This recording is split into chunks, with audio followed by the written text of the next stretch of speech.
I don't see the numbers, bro. I feel like I'm not getting any value in the car. I have a heavy sticker car. I'm losing 15,000 from sticker to offer. I just do see, like, I don't see it making much sense. This is a low sticker car, and I'm gonna have to add money.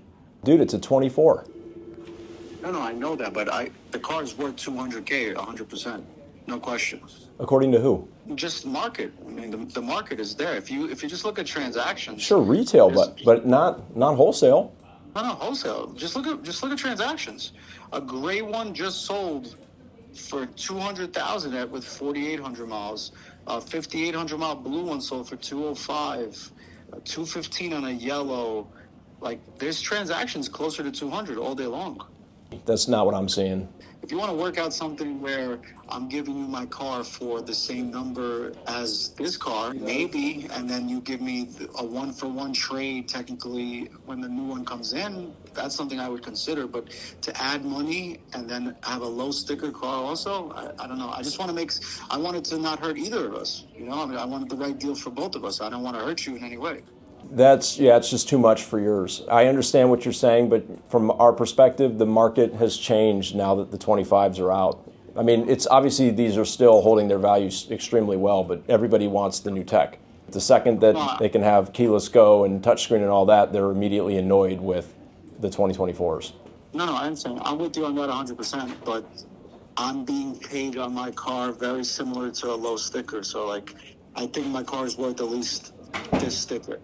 I'm appraising it the most valuable color that I can, all the options that it has. I mean, I see MMR as 194, so I'm not entirely sure what you're seeing.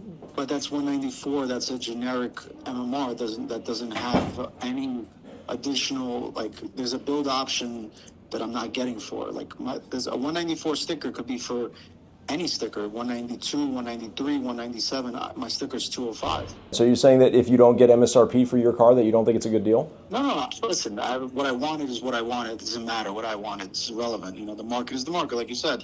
But if I'm not getting at least the MSRP, like if I can't even trade one for one with this car, the 196 car, I don't see the value in me getting this car. Okay. I'm not saying getting 205, but I'm saying if you can get me one-for-one scenario where I don't have to add any money, then, you know, I'm interested. But if I have to add money on top, there's no point. Look, if you don't like this spec, then I don't want to talk you into it. You know what I mean? No, it's not a problem, because I think it works out where if we can get this car for me one-for-one, and then the new one comes in that, you know, the one that I'm supposed to get allocated for, I'll always trade this one back into you. You know, that's fine. It's a win-win for you, I think, honestly, but not really, because then I'm skipping. You know, I'm selling 2 G-Wagons to the same person in a short period of time. Like, yeah, we still accomplish. You're going to be able to sell this car for a lot more than 25 on the second time around, because you're going to sell mine probably for a sticker, and you'll probably be able to sell this one for, you know, 210, 215 at that point. So then we still have the same problem when the new one comes in. Then, you know, we'll be arguing over what this one's worth. Like I said, I have no problem trading you this one in for a fair number, of course. Well, a fair number is subjective, right? No, you're going to give me a fair number. You're not going to tell me that car's worth 187. You're going to tell me the car's worth close to sticker, and I'm going to, you know, respect that. As long as I can kind of get my money back from the 205 mark, where it doesn't hurt me so much, I'm willing to play ball. Like I said, I'm here to continue business. Like, you see, I have the car I have. I still have the one you gave me, and the other one I traded into you. My cars keep coming back to you, so this is future business being set up again. I get it. I think from my perspective, retail market that I see is that these cars on average are at about 210 grand with lower miles than yours has. I know you've got a good spec, but if I own it for 196, and that's before, it's going to need tires, right? Because I'm sure you have original tires on there. For me to resell it anyway. Well, it has 6,000 miles. If my wife drives here, I don't see it needing tires at all. It doesn't need tires for her to continue safely driving it, but these tires don't last that long. I won't be able to resell it with the original tires. You want me to tell you what the tread is? I can tell you. I don't think it's going to need tires at all. I think it's retail ready. You just need a quick detail, and I think you're good to sell as is. If you can send me, you know, actual measurements of the tires. Yeah. I have a tire pressure thing, a tire measure. Okay.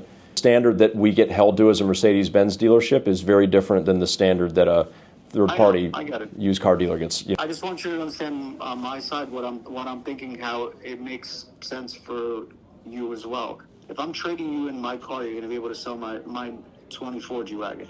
You're selling me this car that I'm then giving you back. So even if we didn't do this transaction, you're still giving me the new one like we discussed at sticker and taking my car then. So it's like you get additional sales in this scenario. Right, I know, but remember two things. One, we never count our money on a used car sale before it's sold, right? I mean, we've been down this road many times before where a car that we think will sell no problem and it doesn't. I know, Doug, but a gray on red, proper wheels, proper spec car, I just don't see you having a problem selling it. And usually a lot of times that people are buying a G-Wagon, you know, they are financing, you're going to pick up the stuff there. They are also going to obviously have a trade more than likely. So like, it's beneficial for, I think, both, and I think even better for you because like I said, I think I'm pricing it pretty fair. Again, you're going to get this particular car back as well. So, again, you're going to get to sell this car and get someone else's trade and, you know, vice versa. I just think it's an easy transaction. We all know we've done business so many times. You know, I'm a man of my word. The car is coming back to you. That's what I said. That's what it is. I believe you. Let's do this. If you can verify the tread on the tires, and please... it's not that I don't trust you. It's just that... I'll give you a nice detailed video as well. Okay. On paper, it looks like it'd be an easy sale, but you never know. You really never know when it comes to a $200,000 car, but like I said, you're starting with the right car. So let's do this. So I'll send you the tire measurements, and I'll send you a nice detailed video, and then you let me know what you're thinking. If it makes sense, we'll do it. If not, I'll just wait for my other car, all right? Okay. All right. Sounds like a plan. Appreciate you, Doug. Thank you so much, man. All right, brother. I'll talk to you later. Bye. Bye. Yo, so just put the shipping into the value, and say I know you can't cover shipping, but like give me the 1,400 back there. What are you talking about?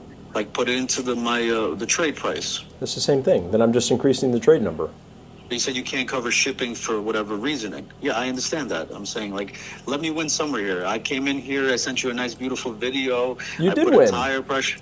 You did. I did everything I needed to do. You promised me. Well, you said might. It's $4,000 higher than whatever I told you yesterday. I know, but you know that offer is crazy. 190 was crazy. Bro, I'm at 95% cost to market. What's crazy about that? No. I'm not saying that. I'm saying the original 190. That wasn't crazy. That was a little short. That's honestly far more than I'd want to pay for it. Help me somewhere. Don't make me feel like... I already did. I helped you out. I hooked it up. Honestly, I love you. I have a lot of people that I got to get on the phone with, so I really don't have the time to go back and forth on this. And I understand you want to feel like you won, and if you don't feel like you won... I don't feel like I won because I thought I was going to get it for sticker. That's sticker for sticker. Then let's wait for the one that you've got coming in. That's coming in 5 months. That's it. And then what happens? And what's going to happen then? You're going to give me less money for this car?